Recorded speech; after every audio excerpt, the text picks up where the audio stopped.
warm welcome from JP Greens at Greater Noida. You're watching Tea Time and I am Chetty Narula. Today we're going to be joined by a rather fancy B school grad. He's a young entrepreneur, he's dynamic, he's happy-go-lucky, he speaks his mind and he has a genetic love for food as well because he's the son of Mr Kalra who founded Punjab Grill. Today on the show he will be dissecting the food and beverage industry in India in much detail. We're being joined by Zorawar Kalra. On the show this week, we have Zorawar Kalra, founder and MD, Massive Restaurant. The main thing that drives us is a true love and passion for Indian cuisine. I love Indian cuisine. I want it to be represented the right way. In news, continental Europe ended a 13-year drought in the Seve Trophy by defeating Britain and Ireland. And Tiger Woods seals President's Cup victory for the United States over the International.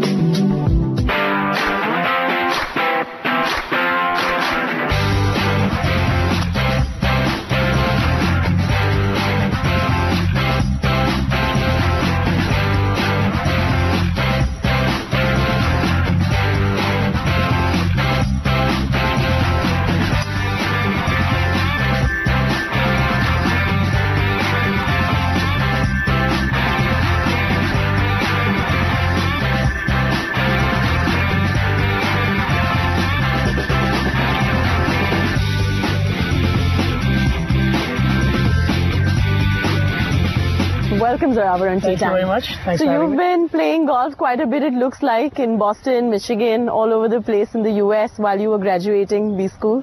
Absolutely. It was a lot of fun, especially in Michigan, where I believe a stat I heard somewhere that it's got the most golf courses per capita than anywhere in the world. And we had a very robust, team golfing thing that we had in our company, where we golfed at least twice a week. And it was good fun because we got to play with our directors and various things. And it was a lot of fun. Good learning environment, good place to meet some of the bigwigs of the company. Now, talking about career, you are somebody who has a very natural entrepreneurial bent of mind. You also have a genetic love for food because of your father, Mr Kalra. Tell me more about the announcement of Massive Restaurants that you've made with your father. I started a company, Rapster Foods, in 2008. Started off with a restaurant called Punjab Grill. It did very well. We ran it for about 4.5 years. And we made it immensely successful. It had 8 or 9 restaurants across the country and 1 overseas. And in 2012, we decided to exit the business to start our new venture where we were going to have majority stake. So Massive Restaurants was born at that time. It's a culmination of 40 years of his presence in the industry and a few years of mine. So we're trying to join hands, father and son, to form a company that hopefully, like its name, is going to be massive. How did you take on to becoming an entrepreneur in this space? Was it because father called Mr Kalra was already a well-established name within the industry, or was it your love for food? Was it something that you'd always wanted to do? If not somebody who's an entrepreneur in the F&B industry, what else do you see yourself as? My roadmap in life was pretty early planned, and you could say that I kind of inherited this love of food from my father. And as in any foodie household, the conversation during the whole day, especially during dinner time, with the food and restaurants and all that stuff. So I developed this very keen passion for being in the restaurant business at a very young age, maybe in my early teens. Right. And I decided that time that I wanted to run a company that would put Indian food on the global palate. You go to any restaurant in the country, any country in the world, and you get several good Chinese restaurants run by Chinese who love their food, do authentic stuff, get their masalas, get their spices, everything else from hometown, from the home country and everything else. Indians have not been able to do that. If you go to London, which is considered the mecca of good Indian food outside of India, the quality is still not up to the level that you'd get perhaps in India. So I kind of want to change that. I want to have Indian restaurants that represent our cuisine better across the world. And I think that's a crusade of mine, and I'm going to stick on to it. It's time now for me to tee off. Sure.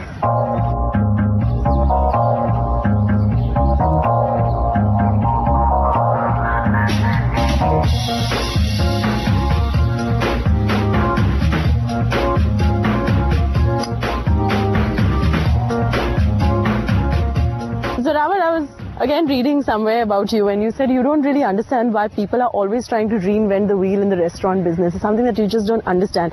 Why? What is wrong with reinventing the wheel in the business? My take on the restaurant business is if you do 3 things right, you will succeed. And as long as you focus on those 3 things, your chances of success are very, very high. Right. And I very often see people trying to do gimmicks, trying to do unique things that instead of adding value to the experience, actually detracts the person away from it. And honestly, if you focus on three things, like I said before, one is the food, right? Ultimately, it's all about the food. If the food doesn't taste good, nobody's going to go to your restaurant. Second, very, very important thing is the entire experience, which is enhanced by the service standards. And the third thing, and I really think this is more to do with, not really with the guest experience, but with the business side of things, is the location. I've seen people make great restaurants, but in the boondocks. Yeah. And what happens is, it's fabulous food, great, a lot of effort, a lot of soul, passion, blood, tears, sweat, everything goes into the restaurant. And nobody goes there because it's hard to get to, or in a place where people don't want to go. So, that's one of those unfortunate realities of the business where people just think that if I open a good restaurant anywhere, it'll do well. It could be the case. It is the case in a lot of Michelin-starred restaurants, but why would you want to make it harder for yourself? If you open the same good quality restaurant in a good location, it'll be easier for you to do business. So now, Zorawar, you've got plans to come up with a 500 crore rupee listed entity in the next 5 years to come. Take us through this entire vision that you have. So, that is our BHAG, or Big Hairy Audacious Goal, and we are standing at a stage where the industry is growing very rapidly. Right. We want to take advantage of that. And I think if you have the correct locations, if you have the correct concept, and if you're catering to a specific need that exists in the market, you can be huge. So our goal is very clear. We want to be a 500 crore listed company in the next 5 years. Under the same brand, Massive Restaurants? Absolutely. So the company is going to be called Massive Restaurants. It'll have multiple restaurant brands within it. Yeah. The key ones being Masala Library, which is our fine dining, very upmarket. Flagship brand for your company? That's right. It is a flagship brand because it's the only one that will have the Jigs Kalra tag name with it. Okay. In fact, it'll be the only restaurant in the world currently with the Jigs Kalra tagline. And what we're trying to do at that restaurant is very simply put Indian cuisine onto a different platform. So 500 crores now. Now, you're going to be raising 500 crores, of course, from the market and coming up with multiple restaurants under Massive Restaurant brand. What is the footprint going to be like geographically? Are you only targeting the pan-Indian geography? Are you also trying to go a little further up, APAC? What is it going to be like? Our goals for the various brands are a little bit different. Masala Library being the flagship modern Indian cuisine restaurant chain is going to be very, very selectively located. So one in every major city in India, for example, Delhi, Bombay, Bangalore. So that's pan-India. India. And then for Masala Library, we want to go overseas. We want it to be in Paris, New York, London, Sydney, all the major cities of the world. We want it to be there. And I think the main thing that drives us is a true love and passion for Indian cuisine. I love Indian cuisine. I want it to be represented the right way, not in the unfortunate way that it is being currently.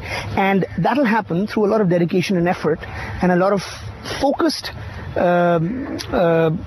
effort in that direction. Right. So quite driven is the story of Zorawar Kalra, whose love for Indian cuisine is something that he wants to take to the rest of the world as well. We were going to be discussing about his entrepreneurial journey in much more detail. Good time now for us to take a breather. Zorawar and I will see you on the other side.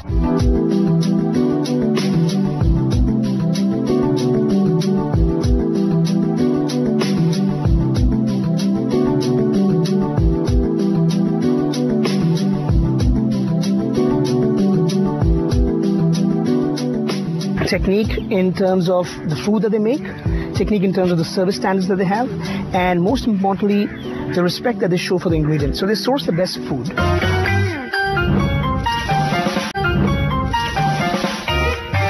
Thank you for staying with us in this segment. We are going to be specifically focusing on the changing paradigm for the restaurant business as well. You've got social media activation, websites, tech-savvy consumers, the young India, which is vibrant, well-traveled, globetrotters, challenges and challenges.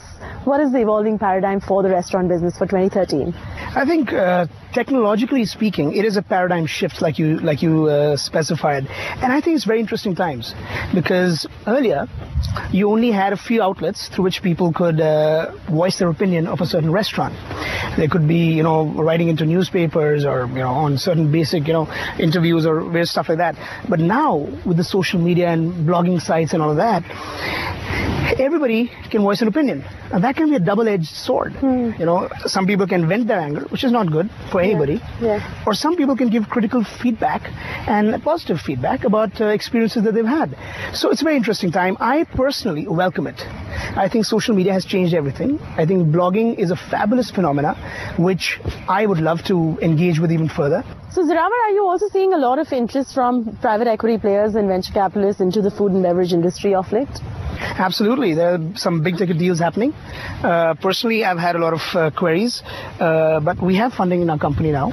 We have my friend Gaurav Goenka's Mira Hospitality has invested in my company, and so we're good for now. We don't need any. We have enough funds to accelerate and propel our growth for the next 3 years, and after that, we're going to go ahead and raise some more funding.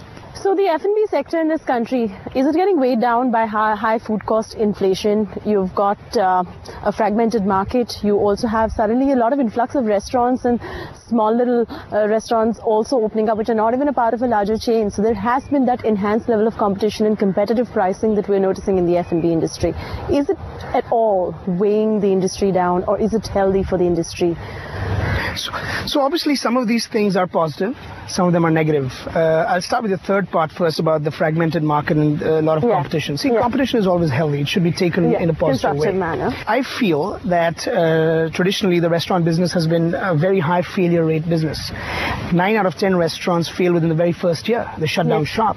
And the biggest reason is undercapitalization, which means they think if I have XYZ, if I have $100,000 to start a restaurant, then I can start a restaurant. But they don't realize that if you have 6 months of losses, you have to have funds in the bank, working capital, to be able to fund that. So a lot of people make that mistake. But yes, the first thing you mentioned was inflation. That is a very, very big issue. It has an effect, especially in the smart casual dining or the quick service business. Maybe not so much in the fine dining business, where traditionally your food cost is lower, under 25%. In the quick service and the CDR or SCDR businesses, you usually have a situation where you cannot keep increasing prices because they're price sensitive target markets, right? And you have to absorb some of that cost. You can't just pass it on to the guest. So there, yes, high input costs have a huge effect. And I'm hoping that the government will put into place certain steps to stem this and make our input costs lower.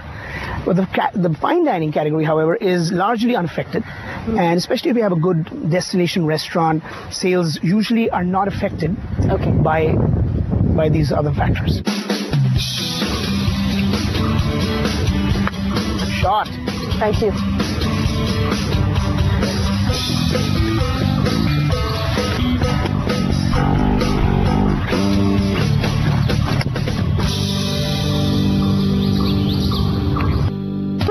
Operational challenges as well, fragmented manpower, real estate, operational costs as well.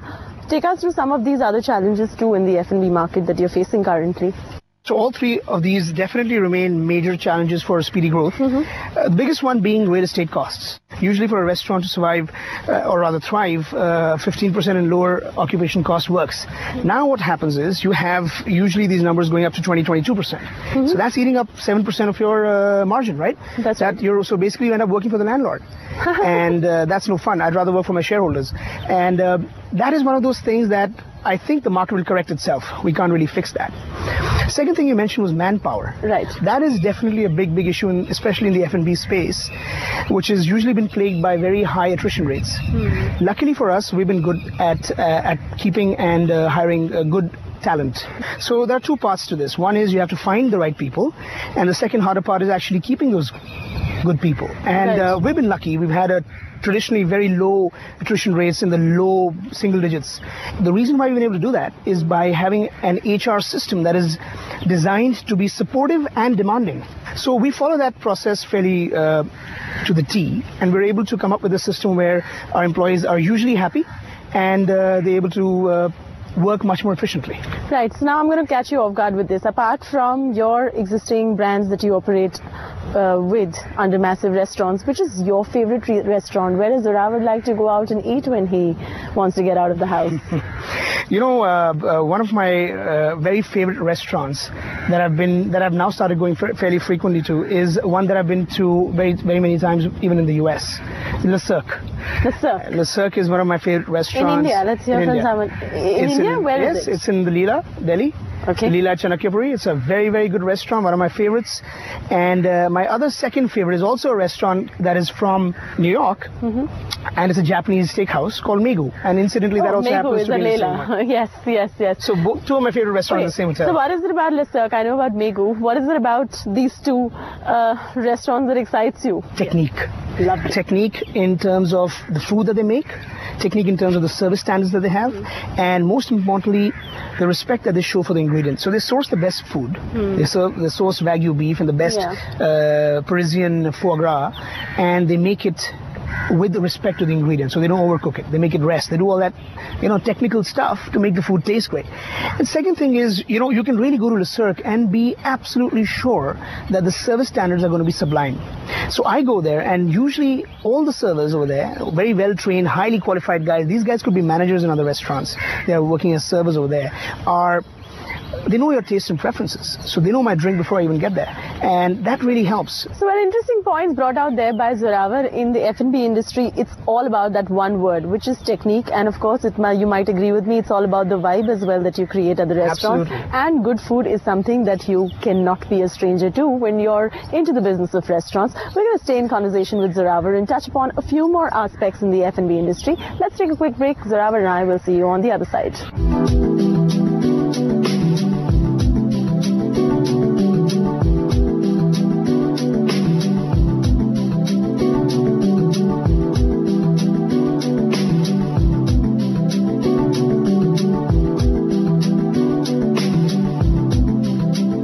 Any company that's able to survive the next 5 tumultuous years, you're going to have a big market to serve. Thank you for staying with us on Tea Time. We're in conversation with Zorawar Kalra. Now, Zorawar, there are two major concerns in the regulatory framework that the F&B industry faces. You've got high taxes, then you've got even more high taxes. And of course, you've got a problem with over-licensing as well. What are these challenges that you are facing apart from this as well? Well, first to touch upon these two, these are very, very significant challenges that I'm sure restaurateurs as well as the consumers are feeling. You pay for a thing that is 100 rupees and you end up paying 135. And that 35 is just taxes that goes to the government. Yes. It doesn't go to the restaurateur, doesn't go to the business. Pinches the customer, and how? It pinches the customer, and in a way, I as a consumer myself find that to be a little bit too much. So something needs to be done there. They need to make it more sensible. It's just irrational right now that you have to plan for 35% extra, and then there's a tip on top of that. So usually it's very unnerving for the customer, and something needs to be done here. The second thing you mentioned was licensing. That's a very sour point for us. Quite a few of our projects have been delayed by several weeks or months because of over licensing, and the system is structured in a way that it makes everything harder. I opened the restaurant in Singapore that I mentioned to you earlier. All my licenses were done in a matter of days online, and the inspector comes, he sees your place. If it's compliant, it's got all the legal aspects covered, they give you the license, no problem. Here, you will not even get the time of day for months. So it's just too much red tape, too much bureaucracy, which needs to be controlled for the industry to grow, because eventually this industry gives a lot of revenue to the country, right? Gives a lot of taxes, a lot of value add goes into the economy. So the Indian F&B industry as it stands today is worth about 2.47 lakh crore, and it's expected to hit at around 4 lakh CR by 2018. Is that in line with your estimates? Absolutely. It is a very fast moving industry. It is at $48 billion currently and expected to go up to about $78 billion at a compounded annual growth rate of about 11 to 12%. And that is quite significant. That's quite good. And I think it's very interesting times to be in this business. The industry is going to grow leaps and bounds. We're at the nascent infancy stage. And like I said earlier, any company that's able to survive the next 5 tumultuous years, you're going to have a big market to serve. So I think it's a very interesting time to be in this industry, and I'm loving to be a part of it at this time. I think this is one of those times I used to think when I was growing up, I wish I was born 10 years earlier and taken advantage of the IT boom. Right, so it's one of those times right now. That's very, very, very interesting. So are you working closely with the government on tackling this issue of multiple licensing? Do you have a union? Do you have a forum where you're addressing this, or it's just something that you will keep voicing and nothing really will be done about over licensing? What is it that you guys as an important cog in the wheel of the F&B industry doing about it? So we're fighting these battles on multiple fronts, but I think the best way forward for this industry is to kind of, be a part of these forums or be a part of these associations.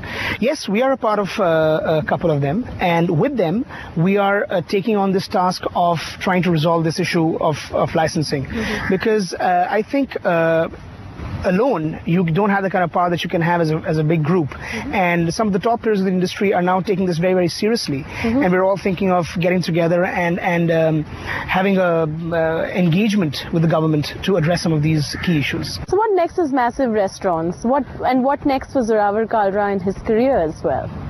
So Massive Restaurants, hopefully, like I said, the name says it all, wants to be massive in the next 5 years. We want to have a large company that adds significant value to Indian cuisine, has presence nationwide as well as overseas. Within the country, we're looking at Tier 1 and Tier 2 for our smart casual dining concepts, and for the fine dining, we're going to stick with metros. And we really want to have a company that grows organically, that is recognized as a true leader in Indian cuisine, and that eventually takes Indian cuisine to the global palate. I think that's one of our key goals here, and we're very honest in our goals. We're very clear in our focus areas, and if we maintain this focus, I think there's a good future ahead for Massive. Absolutely. Let's finish our game.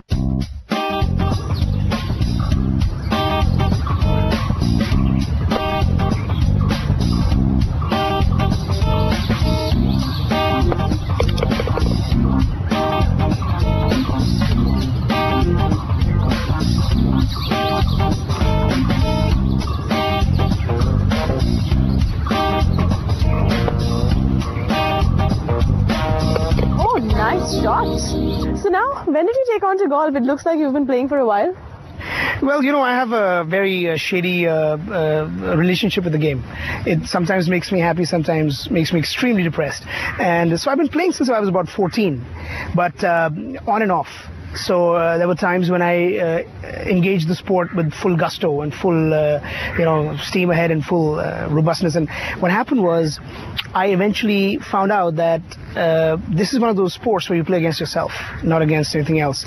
And that's what really excites me about it. So I've been playing since I was about 14, on and off. But I really picked up golf when I was in Michigan, like I said, where we were playing almost 2 to 3 times a week. My scores dropped significantly, but since then it's been hard to play on a regular basis. So here's an interesting one. You love playing against yourself. So with Massive Restaurants as well, does it believe as a company ideology in competing within itself? It's more than competing outside? Absolutely. We look inwards. We don't look at what other people are doing. We think that if we are true to our goals, we will end up creating standards that will be the industry standards. So I really don't look at what other people are doing. I'd rather improve internally. I'd rather have the best systems, the best restaurants, the best locations, and the best people, most importantly, to drive this company forward. And I don't really care about if other people are doing better numbers or lower numbers than us. I just want to have the most smooth running operations in the industry. And if I'm able to achieve that, then most probably I'll be at the head of the pack. All right, on that note, thank you so much, Zorawar, for joining me on TeeTime. Thank you so much for having me. It was lovely talking to you on the show. That was Zorawar Kalra and me, Sheti Narula, signing off from JP Greens at Greater Noida from hole number 1, par 4. I will see you next week again. Until then, enjoy the flight of a good drive.